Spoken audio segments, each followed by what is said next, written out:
I never imagined that a simple overnight stay at my best friend's house would turn into one of those stories you tell for years, the kind you laugh about later but feel awkward about in the moment. My name is Emily Parker, I'm 35, and I've known my best friend, Rachel, since high school. We'd been through so many stages of life together, part-time jobs at the same coffee shop, each other's weddings, and endless hours of venting over the phone. When Rachel invited me to spend the weekend at her house, I didn't think twice about saying yes. I needed the break. Life in the city had been exhausting lately. Work deadlines, noisy neighbors, and the general rush of everything.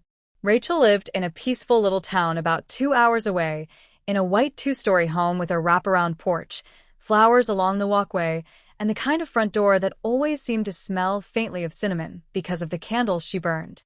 I arrived on a sunny Saturday afternoon. The drive had been pleasant, and the warm air felt like a welcome change from the city's humidity. Rachel's son, Ethan, greeted me first. He was 14, polite and friendly. I'd seen him grow up from a little toddler clutching a toy car to a tall, lanky teenager with a mischievous grin. He had been outside tossing a soccer ball in the front yard when I pulled up. "Hey, Miss Emily," he called out, jogging over. Hey, Ethan. "Wow, you've grown since I last saw you," I said, laughing.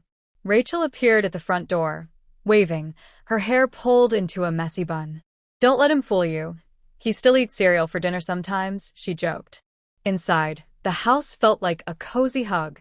There were family photos on the walls, the smell of fresh-baked banana bread wafted from the kitchen, and the soft hum of a ceiling fan overhead. Rachel showed me to the guest room upstairs, a bright little space with pale blue walls, a small writing desk, and a bed covered with a floral quilt. After chatting over tea for a while, Rachel excused herself to run a quick errand, leaving Ethan in the living room watching TV. I decided to unpack my bag and get comfortable. I had just started changing out of my travel clothes into something lighter, a loose t-shirt and jeans, when the door suddenly swung open. I froze, halfway into my shirt, though still completely decent. Standing in the doorway was Ethan, soccer ball still tucked under one arm, eyes wide as if he'd just walked into a scene he hadn't expected. Oh. Sorry, Ms. Emily, he stammered, backing up immediately. My first instinct was to laugh, partly out of relief that nothing truly embarrassing had happened. "It's okay, Ethan. Just knock next time, all right?" I said, smiling so he wouldn't feel too bad. He nodded quickly, muttering another apology, before closing the door.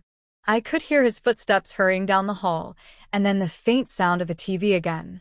When Rachel got home later, I mentioned it to her in a light-hearted way.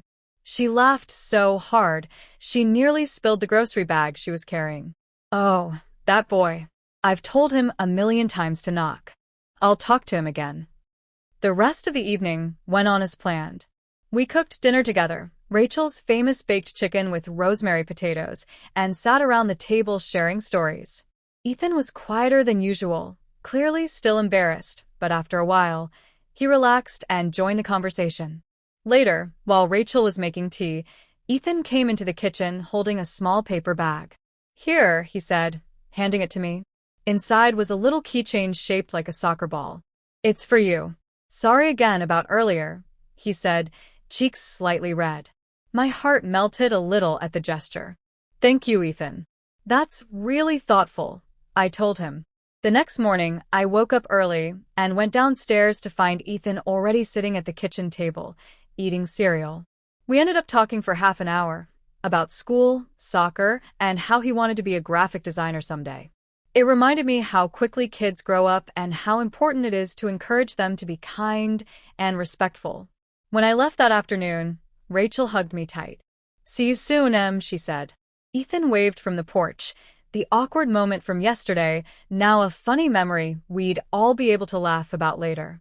On the drive back to the city, I realized the incident had been a simple mistake, but it had turned into something more, a reminder about boundaries, but also about grace and forgiveness. Sometimes, the moments that catch us off guard become the ones we remember most. And to this day, that little soccer ball keychain hangs on my car keys. Not as a reminder of awkwardness, but of how even small misunderstandings can end in kindness if handled with patience.